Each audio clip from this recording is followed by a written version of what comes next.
गुज़िश्ता साल के बनिस्बत 2019 शाम के सियासी हालात में काफ़ी बदलाव के इम्कानात हैं। इलाकाई सियासत पर गहरी नज़र रखने वाले माहिरीन का मानना है कि दाखिली और खारजी मसाइल के बावजूद 2019 में हालात सुधरने के इम्कानात रोशन हैं। दमिश्क में दोबारा UAE का सफारतखाना खुलना, ट्यूनीशिया और दमिश्क के दरमियान फ्लाइट का शुरू होना और कुर्द बागियों का शामी हुकूमत से बातचीत की पेशकश, ये सब चीजें मुस्बत पेशकदमी के तौर पर देखी जा रही हैं।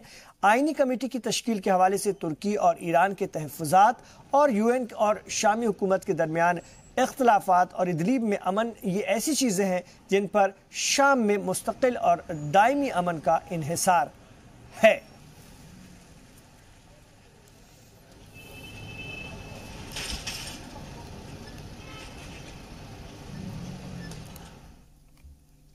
तो नए साल से नई उम्मीदें, जी हां, और जिस तरह से गुज़िश्ता साल की बनिस्बत 2019 शाम के सियासी हालात में काफ़ी बदलाव को दिखाता है।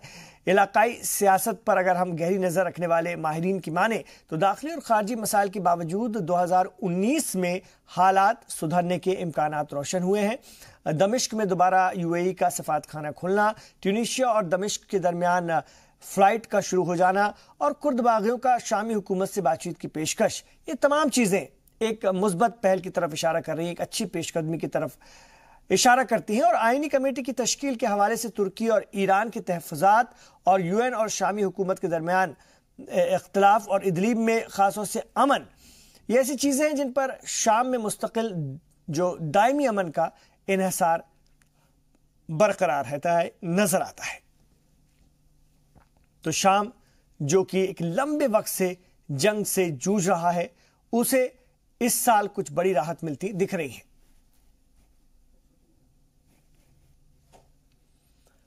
शाम ने बहुत कुछ खोया है, शाम ने बहुत कुछ गंवाया है और यही वजह है कि ये मुल्क 2011 के आसपास शुरू हुई इस जंग से अब धीरे धीरे उबरने की कोशिश कर रहा है। कुछ मुस्बत पहल यहाँ पर हो रही हैं और ये मुस्बत पहल इस मुल्क के लिए एक बेहतर संकेत है, एक बेहतरीन पैगाम के तौर पर नज़र आती हैं, क्योंकि सदर बशर अल असद और उनकी हुकूमत ने लगातार बागियों को खदेड़ने के लिए, जिन्हें वो दहशतगर्द कहते हैं और अमेरिका और उसके इत्तेहादी बागी कहते हैं, तो उन्हें खदेड़ने के लिए पूरी ताकत लगाई और बड़े पैमाने पर इस जंग को लड़ा।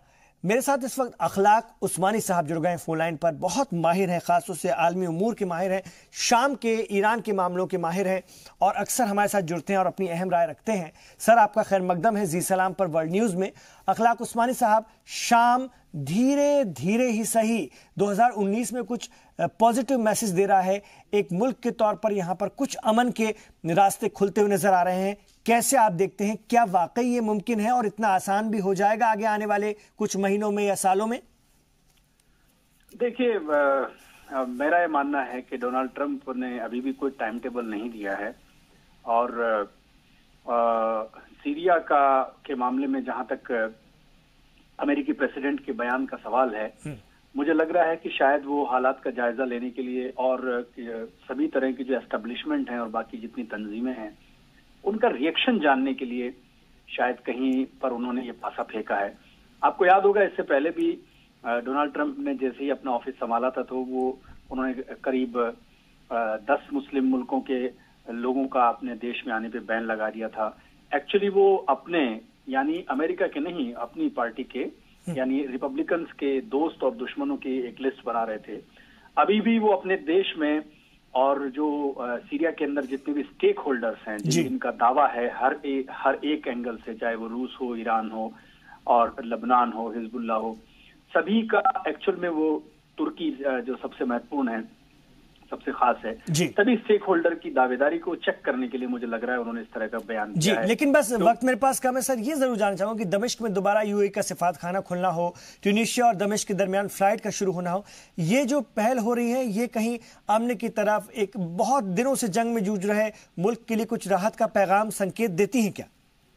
ये बात तो आपकी काफी हद तक सही है, क्योंकि मुझे लग रहा है कि अमेरिका शायद इस पूरी जंग में, यानी सीरिया में जो रेजिम चेंज का जो उसका सपना था, एक सत्ता बदलने का, उसमें अकेला पड़ गया है। और यूनाइटेड अरब एमिरेट्स या बाकी जितने दूसरे ममालिक हैं, अब उनके पास में ना उनके पास वक्त बचा है, ना उनकी हिम्मत है कि वो इसमें और अपना ताकत और पैसा खर्च करें।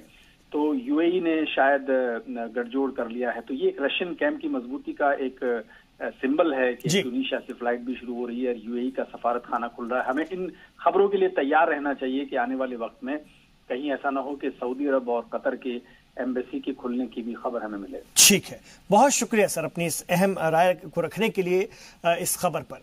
अखलाक उस्मानी साहब हमारे साथ फोन लाइन पर थे, आलमी उमूर के माहिर। इधर इजरायली नीम फौजी दस्तों ने मगरबी किनारे के करीब आबाद यहूदी आबादी को जबरन इलाके से बेदखल कर दिया। इस कार्रवाई के दौरान दर्जनों अफराद फोर्सेस की सख्ती के सबब जख्मी हो गए। गुज़िश्ता हफ्ते अमोना के करीब इन लोगों ने 2 कॉलोनियां आबाद की थी। उनका कहना था कि मगरबी किनारे पर फलस्तीनी हमलों में आई तेजी के खिलाफ एहतजाज के तौर पर उन्होंने इसे आबाद किया था। इजरायली हुक्काम इसे गैर कानूनी नौ आबादियाती इलाका मानते हैं। इस कार्रवाई के दौरान सिक्योरिटी एहलकारों को लोगों की सख्त मज़ाहमत का भी सामना करना पड़ा और मकामी लोगों के साथ झड़प में कई सिक्योरिटी एहलकार भी जख्मी हुए। और ये कार्रवाई यरूशलेम जिला अदालत में मकामी लोगों की जानिब से दायर अपील खारिज होने के बाद शुरू की गई। वाज़ेह है कि 2 साल कबल भी अमोना में आबाद 300 लोगों को सुप्रीम कोर्ट के फैसले के बाद बेदखल कर दिया गया था। कोर्ट ने इसे गैर कानूनी करार देते हुए अपने फैसले में कहा था कि 1995 के कानून के मुताबिक फिलिस्तीनी इलाके में निजी जायदाद खरीदने के लिए इजरायली हुकूमत से इजाज़त नहीं ली गई थी। आपको बता दें कि दुनिया के ज़्यादातर ममालिक 1967 की जंग के बाद कब्जे में आई ज़मीन पर तामीर और गैर कानूनी इसे मानते हैं। तामीर को इजराइल इसे तस्लीम नहीं करता। गुज़िश्ता हफ्ते हुकूमत ने इस तरह के 2000 तामीरात को कानूनी हैसियत दी थी।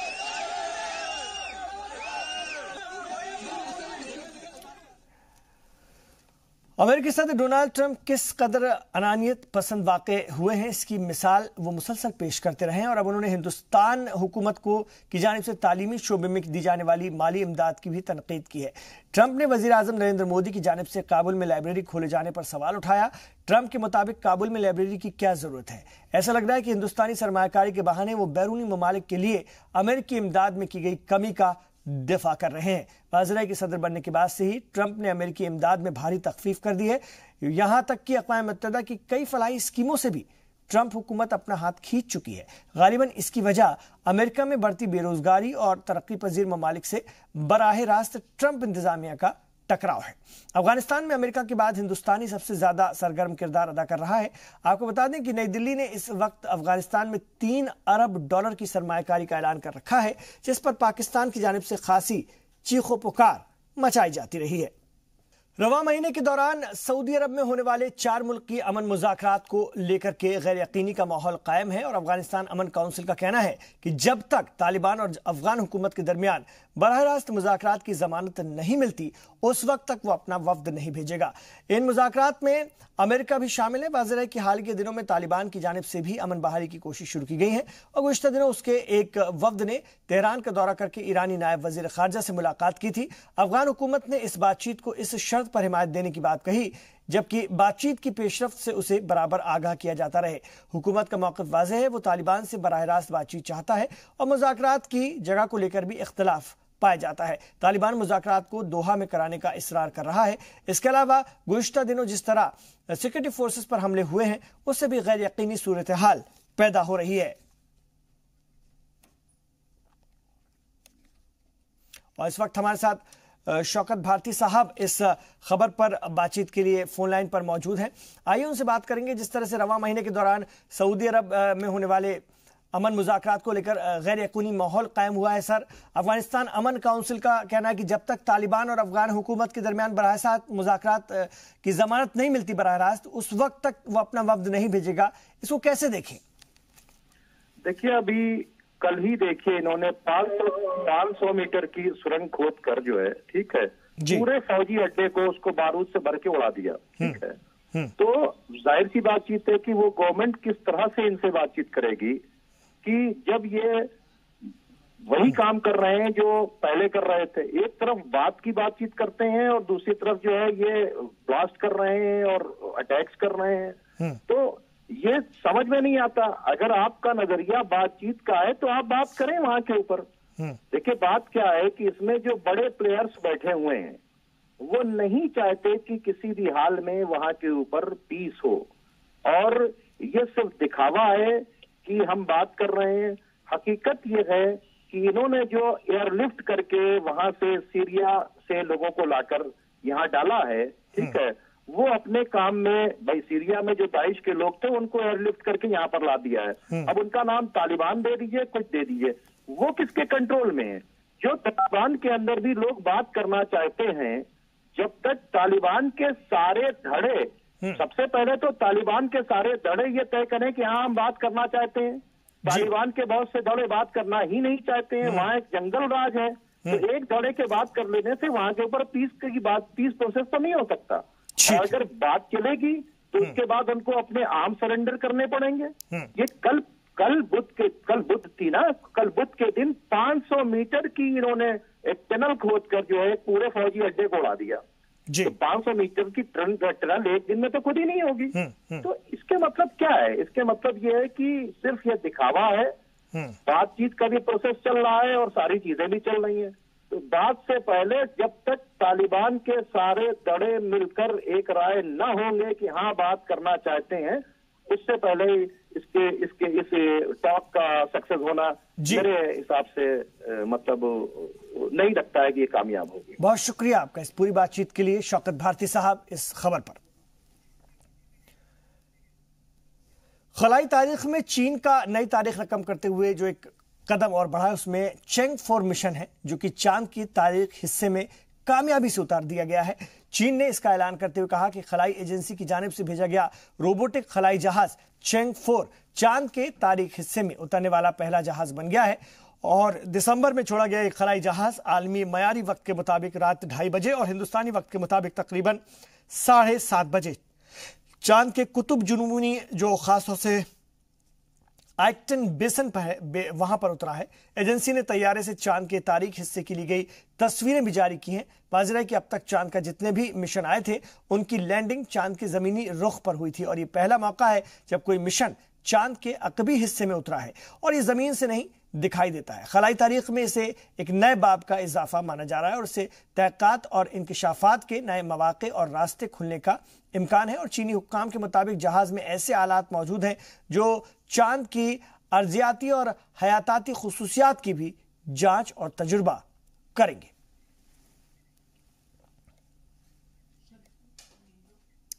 इधर शुमाली कोरिया के साथ बाहमी इश्तराक और ताउन को फरोग देने के लिए जनूबी कोरिया और इसमें कायम जो यूनिफिकेशन मिनिस्ट्री है इसने नए साल के मौके पर किम जोंग उन के खिताब का खैर मकदम किया है। वाज़ेह है कि अपने खिताब में शुमाली कोरियाई सरबराह ने जौहरी प्रोग्राम को तर्क करने का अंदिया जाहिर किया था। इसके अलावा उन्होंने जनूबी कोरिया से बेहतर ताल्लुकात कायम करने की भी बात कही थी। हालांकि दोनों पहलुओं से उन्होंने अमेरिका और जनूबी कोरिया के सामने चंद शराइत भी रखी थी। जनूबी कोरिया ने कहा है कि कोरिया जजीरे से कशीदगी खत्म करने की खातिर शुमाली कोरिया से बातचीत और ताउन जारी रहेगा। अपने खिताब में किम जोंग ने मजबूत इक़्तिसादी रिश्ता कायम करने के लिए मुश्तरका प्रोजेक्ट पर काम शुरू करने और माउंट कुमगांग का दौरा करने का इरादा भी जाहिर किया था। अमेरिका में जारी आर्जी शटडाउन को 2 हफ्ते होने को आ रहे हैं, लेकिन अभी तक इसके खत्म होने के कोई आसार नजर नहीं आ रहे हैं और हम इस मामले को लेकर के डेमोक्रेट और हुकूमत के माबैन इख्तलाफात को देखते हैं। खासतौर से ऐवान नुमाइंदगान में डेमोक्रेट सदर ट्रंप की मैक्सिको वॉल बनाने की तजवीज को पास नहीं होने दे रहे हैं। जवाब में ट्रंप सरकारी अखराजात का बिल मंजूर नहीं कर रहे हैं। तो मैक्सिको वॉल के लिए अमेरिकी सदर $5.6 बिलियन मांग रहे हैं और खासतौर से शटडाउन के सबब 8 लाख के करीब विफाकी मुलाजमीन बगैर तनख्वाह के काम कर रहे हैं। सरकारी दफातर और कोर्ट में काम बढ़ता जा रहा है। कई नेशनल पार्क बंद होने से भी परेशानियां बढ़ने लगी हैं। मैक्सिको वॉल की तामीर अमेरिकी सदर डोनाल्ड ट्रंप का दरीना प्रोजेक्ट बन चुका है और इस हवाले से कानूनी अड़चनों को दूर करने के लिए वो किसी से भी बातचीत के लिए तैयार हैं। उन्होंने कहा है कि गैर कानूनी तौर पर अमेरिका में रहने वाले मुहाजिरीन को कानूनी हैसियत फराहम करने पर वो खुले दिल से गौर व फिक्र के लिए तैयार है। साउथर्न वॉल के हवाले से दाखिली जो महकमे के सीनियर एहलकार हैं, उन्होंने एक रोज कबल कांग्रेस अरकान के सामने अपना मौक़िफ़ वाज़ेह किया और खासतौर से शटडाउन पर बातचीत के लिए ट्रंप ने डेमोक्रेट और रिपब्लिकन पार्टी के व्हाइट हाउस में मदऊ ने किया था। ट्रंप 2012 से जारी निज़ाम को बदलना चाहते हैं, जिसके तहत गैरकानूनी तौर पर अमेरिका में दाखिल होने वाले जो महाजिरीन हैं उन्हें मुल्क बदर करने से बचाया गया। साबिका हुकूमत ने इन्हें वर्क परमिट भी दे रखा था। ट्रंप इंतजामिया ने अदालत उज़्मा से इस क्लॉज को खत्म करने का अख्तियार मांगा है। I talk also DACA, but I just think that we're better off waiting for the Supreme Court. If the Supreme Court rules that President Obama was wrong, which they should, because, by the way, if he was right, then I've been given tremendous power. Can you imagine me having that power? Wouldn't that be scary? Right? No, if President Obama is allowed to do what he did on DACA, then I'm allowed to do whatever I want to do on things that, you know, probably a president, as he said, probably a president doesn't have the right to do. So how long do you think the government's going to stay partially shut down? Could be a long time, or it could be quickly. Could be a long time. It's too important a subject to walk away from. How long are you willing to keep the government shut down then in order to get... As long as it takes. I mean, look, I'm prepared. I think the people of the country think I'm right. I think the people of this country think I'm right. Again, I could have done nothing. I could have had a lot easier presidency by doing nothing. But I'm here. I want to do it right. And I'm not only talking here. I'm talking about Middle East problems and other problems and North Korea problems. अमेरिकी सदर Donald Trump को party के अंदर ही भी काफी मुखालफत का सामना करना पड़ रहा है। ऐसे में लोगों को अमेरिकी सदर ने एक टीम की तरह काम करने का मशवरा दिया है। हाल ही में ट्रंप के मुकाबले रिपब्लिकन उम्मीदवार रहे मिट रोमनी ने अपने एक मजमून में सदर की शख्सियत और उनके कामकाज पर सख्त तनकीद की थी और उनका कहना था कि ट्रंप को सदारती ओहदे की अहमियत का एहसास नहीं है, जिसकी वजह से दुनिया में अमेरिका की छवि खराब हो रही है। अमेरिकी सदर ने इस तनकीद को जवाब देते हुए कहा कि उन्हें मुल्क के दूसरे अहम मुद्दों की तरफ तवज्जो करनी चाहिए और रिपब्लिकन पार्टी और लीडरशिप पर खुश होना चाहिए।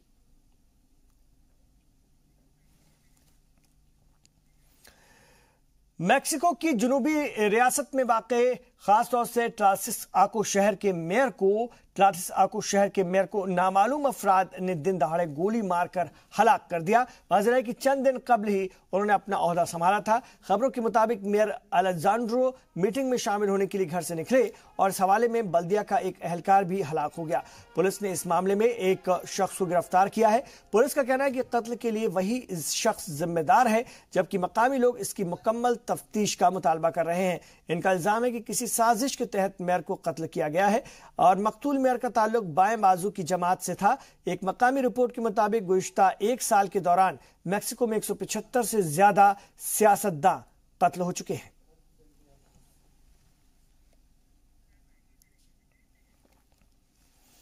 कांगो में सदारती इंतखाबात के नताइज के ऐलान में मजीद ताखीर हो सकती है और इलेक्शन कमीशन के मुताबिक इतवार से कबल नताइज का ऐलान मुमकिन नहीं है। कमीशन ने वोटिंग टैली शीट मिलने में हो रही ताखीर को इसकी वजह बताया है और गुज़िश्ता दिनों कई उम्मीदवारों ने इलेक्शन कमीशन से मिलकर के जल्द अज जल्द नताइज का ऐलान करने का मुतालबा किया था। मीटिंग के दौरान उम्मीदवारों को बताया गया था कि अब तक सिर्फ 17% वोटिंग टैली शीट ही कमीशन को फराहम हो पाई है। अभी भी कई मकामात से बैलेट बॉक्स के आने और काउंटिंग का सिलसिला जारी है।